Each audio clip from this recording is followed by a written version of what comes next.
জুলাই হত্যাকাণ্ডে শহীদদের মামলা রেকর্ড তদন্ত অগ্রগতির বিষয়ে আলোচনা, সারা দেশে আইন শৃঙ্খলা পরিস্থিতি অভিযান পরিচালনা বিষয়ে আলোচনা, সহিংসতা সৃষ্টিকারীদের বিরুদ্ধে ব্যবস্থা গ্রহণ সংক্রান্ত আলোচনা, চুরি, ছিনতাই, চাঁদাবাদী, দখলবাদী, সংঘবদ্ধ দুষ্কৃতিকারীদের কর্মকাণ্ড রোধের ব্যবস্থা গ্রহণ, দেশের অস্তিত্ব সৃষ্টিকারী উস্কানিমূলক সাইবার প্রচারণার বিরুদ্ধে ব্যবস্থা গ্রহণ, নারী শিশু নির্যাতন ও ধর্ষণের বিরুদ্ধে আইনগত সামাজিক প্রতিরোধ গড়ে তোলা, মাদক অপব্যবহার রোধে কার্যকর ব্যবস্থা গ্রহণ সম্পর্কিত আলোচনা, শীর্ষ সন্ত্রাসীদের জামিন ও পরবর্তী সন্ত্রাসীদের কার্যক্রম প্রতিরোধমূলক নির্মূল, নিয়ন্ত্রণ, নিষিদ্ধ ঘোষিত সংগঠন সহ অপতৎপরতা রোধে ব্যবস্থা গ্রহণ, গার্মেন্টস শিল্প কারখানা শ্রমিকদের বেতন বোনাস পরিশোধ নিশ্চিত করা, অস্ত্র জমা অবৈধ অস্ত্র উদ্ধার অভিযান পরিচালনা সংক্রান্ত আলোচনা, সীমান্ত পার্বত্য অঞ্চল পরিস্থিতি বিষয়ে আলোচনা, রোহিঙ্গা ক্যাম্পে আইন শৃঙ্খলা পরিস্থিতি সার্বিক বিষয়ে আলোচনা।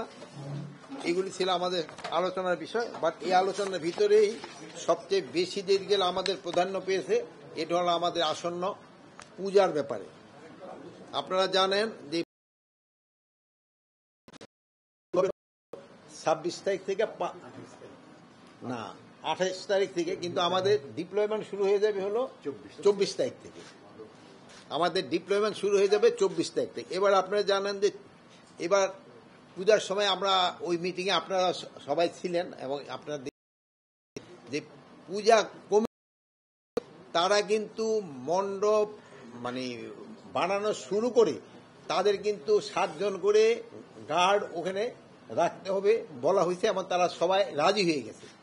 এখন যদি কোনো জায়গায় হয়তো ছোটখাটো দুই একটা ঘটনা ঘটতেছে, যেহেতু আমাদের আইন শৃঙ্খলা বাহিনী কিন্তু এখন পর্যন্ত ডিপ্লয় হয় না, এখন কিন্তু মেইন দায়িত্বটা কিন্তু ওনাদের এইগুলি দেখার।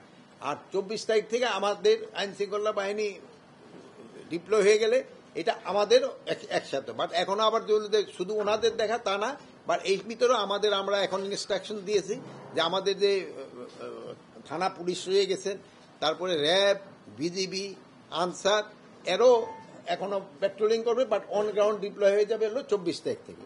এছাড়া আরেকটা জিনিস হলো দেখা গেল যে এবার মহিলা এবং শিশু বিষয়ক মন্ত্রণালয় থেকে প্রায় 90,000-এর মতো বললো 80,000, তার উপরে 80,000 ভলান্টিয়ার ডিপ্লয় করবে। তা আমরা ভাবতেছি সবকটা যদি হয় আল্লাহ দিলে খুব ভালোভাবে পূজাটা উদযাপিত হবে। আর একটা জানেন এটা একটা ধর্মীয় অনুষ্ঠান এবং এটার কিন্তু পবিত্রতা রক্ষা করা কিন্তু সবার দায়িত্ব। যে ইভেন আমরা ভিজিটের সময়ও দেখি অনেক সময় আছে যে ওই খেয়াল করে না, হয়তো স্যান্ডেল নিয়ে মণ্ডপে উঠে যায়। অনেক সময় আছে হয়তো কারো জুতা পরা থাকে, সে হয়তো জুতা খুলতে ঝামেলা হবে। দেখেন এইগুলির দিকে খুবই কেয়ারফুল থাকতে হবে, যেহেতু এইটা যে একটা ধর্মীয় অনুষ্ঠান এবং এটা একটা পবিত্রতা, এটার পবিত্রতা কিন্তু সবাই রক্ষা করতে হবে। এই জন্য কোনো অবস্থায় যেন এটার পবিত্রতা ভঙ্গ না হয় এরকম কোনো কাজ যেন কেউ না করে। এগুলিকে পারে আপনারা একটু সবাই জানাবেন, এটা জানাইলে একটু সবচেয়ে ভালো হবে। আর একটা জিনিস আমার বলছি না আপনার বয়স কত, আর আমার কিন্তু 73, আমার তো পরেরটা মনে থাকবো না। দ্বিতীয়টা ছিল হলো আমাদের এই যে পাচার, রোহিঙ্গা ওখানে কিন্তু একটা প্রচুর হচ্ছে যে আমাদের এই মাদক তো সবচেয়ে বড় সমস্যা। মাদক আসে বা মাদকের পরিবর্তে আমাদের এখান থেকে অনেক সময় চাউল, সার এগুলিও চলে যাচ্ছে এবং অন্যান্য সামগ্রীও চলে যায়, ঔষধ তো যাচ্ছে। এটারে কিভাবে রোধ করা যায়? এই ইসের ক্ষেত্রে দেখা গেছে যে সারের ক্ষেত্রে আপনার এটা শুধু ওই কক্সবাজার বা চিটাগাঙে থেকে না, এডিবিয়ানে যে বরগুনা, পটুয়াখালী, ভোলা এইসব এলাকা থেকেও কিন্তু চাউল এবং সার চলে যায়। এই জন্য আমরা স্পেশালি যেহেতু এটা সাগর দেওয়া যায়, নেভি এবং কোস্টগার্ডকে আমরা ইনস্ট্রাকশন দিছি এটা যেন যেইভাবে হোক এটা